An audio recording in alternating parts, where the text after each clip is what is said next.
35 деца кои во одреден период во овие 4 месеци од првото полугодие поминале на детската клиника, но и оние во домашни услови поради лекување, беа вклучени во наставата преку посебно уредена форма.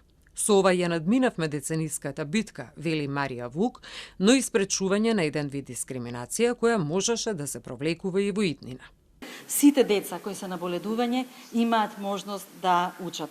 Станува збор за онлайн настава и ниту едно дете нема да биде исклучено од наставата.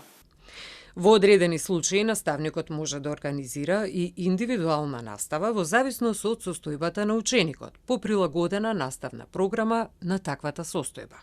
Се разбира, не е само знаењето кое што ќе го стекнат при онлайн наставата најважно, туку прифаќањето на другарчињата и целиот клас во кој што детето учело, споделувајќи емоции, социјални моменти, и тага, и радост, делејќи искуства меѓу себе, и од тука сметам дека можеме да кажеме дека сме успешни.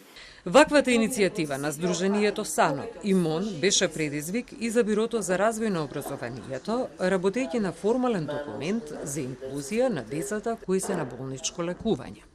Реков формален документ, меѓутоа ова е поправо алатка која што треба да се примени во процесот на терен и сметаме дека направивме огромен чекор заеднички.